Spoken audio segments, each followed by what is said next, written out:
Welcome back once again to my channel, guys. Today I'm going to review WWE Fastlane 2021. Awesome looking artwork. I like what they've done with this. We got like a nice cloudy, miserable looking day in the background, loads of rain clouds, and then you got like all the valleys of green and the lane, the fast lane. Drew standing on it, sticking his sword through it. Now, am I right in saying this sword's called Claymore? I apologise if it's not. I'm guessing that's what that is. I know that's his finishing move as well. So we have a 15 certificate here. There's the spine. So we got Roman Reigns and Daniel Bryan on the spine there.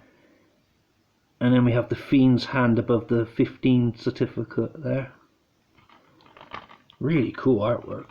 I really do like this. And there's the disc, is a yellow and white one. Sorry guys, my hands, my arthritis is flared up, so I've had to wear my support on my hand today, so I'm a bit shaky, so I do apologise. Let's have a look at this. So, with the grandest stage of them all in front of them, Daniel Bryan challenges Universal Champion Roman Reigns for his championship. But how will guest enforcer Edge get involved? Former best friends turn rivals collide as Drew McIntyre and Sheamus go head to head in an anything goes no holds barred match. Sasha Banks and Bianca Belair put their differences aside for a chance at all the gold when they take on WWE Women's Tag Team Champions Shayna Baszler and Nia Jax, plus more. Who will alter their course on their path to immortality? Cool. So we've got various screenshots here. We have Daniel Bryan and Roman Reigns on that one. We have the returning Fiend with Alexa Bliss standing over top of Randy Orton there. Got Apollo Crews and Big E on that one. Sasha Banks and Nia Jax on this one here. Shinsuke Nakamura and Tyler Black, same guy, Seth Rollins, sorry guys. Sheamus and Drew McIntyre. It's the final stop to the road to WrestleMania. Yep, we get that. So this is a 2-hour, 54-minute runtime on this. This caught my attention. I've never seen this on a wrestling DVD before. So obviously I've seen strong wrestling violence, but never seen where it says dangerous behaviour. Now, I take that's something to do with Alexa Bliss launching fireballs at Randy Orton in that match. But anyway, let's get into the review of the matches then, guys. So, Bianca Belair and Sasha Banks versus Shayna Baszler and Nia Jax. It was a good way to open up this pay-per-view, I thought. Baszler caught Belair with a beautiful knee to the jaw early on. I thought that looked pretty painful. Thought it was worth mentioning. It just looked really, cringe-worthy. I enjoy watching Baszler. She's badass, the Queen of Spades. Definitely should be like women's world title material in the future. If she gets a chance, it'd be good to see her in that kind of, in that kind of main event level. Definitely. And then Reginald pissed me off a little bit, keep getting involved in the match, and all in all I thought it was a good match. So yeah, definitely.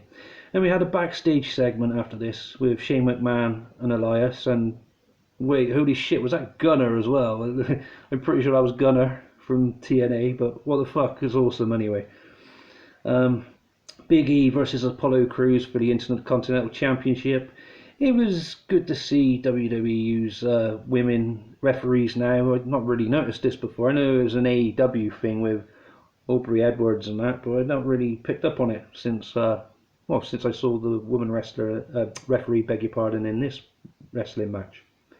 Anyway,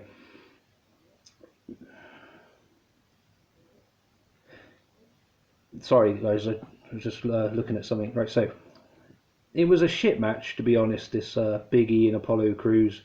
Very confusing finish. I couldn't work out who pinned who. Go back and watch it and you'll see what I mean. It's really strange. Big E, I think he's quite a bully in this match. Bit of an asshole. Anyway, Elias versus Braun Strowman next. So Shane McMahon kindly broke the news to Elias that he would be replacing him to face the Monster Among Men, because he had like a knee injury in training or some shit. And Gunner is now called Jackson Riker. I think I said that right. I apologise if I haven't.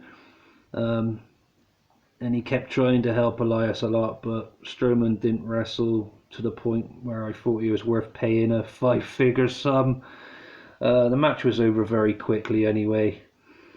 Seth Rollins and Shinsuke Nakamura, very awesome matchup.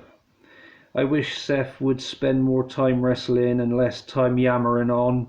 Then we would have had more action and going on in this match, I thought. But it was still good anyway. Nakamura performed an awesome sliding German suplex on Rollins, which just blew me away. I was like, holy shit. Yeah, that was pretty cool. There was a fucking COVID vaccine advert, and I was like, really? I couldn't help but laugh at this bullshit propaganda. That's just my opinion though, guys. We had Sheamus and Drew McIntyre in their no-holds-barred match next. So we had Ireland versus Scotland. I like Drew's awesome Braveheart face paint. It was so cool. We had some lovely kendo stick shots from Sheamus, then Drew returning the favour. And the welts on Sheamus's back throughout this match looked pretty savage. This was a good match for Drew, just before Mania, I thought. Nice way to set him up for WrestleMania. And then we had the Randy Orton versus Alexa Bliss. Lots of mindfuck shit going on this one. We got Randy puking up black shit again. Smells like Papa Shango's behind this. What a waste of time it was though. Don't get me wrong, I did like it, thought it was entertaining, but this should have been left for like Raw, you know what I mean, not for a pay-per-view. It was good to see a crispy Fiend show up at the end. Yeah, it was definitely badass. And then we had Roman Reigns versus Daniel Bryan for the Universal title, special guest enforcer Edge. This was an awesome match, but I thought it did go on forever.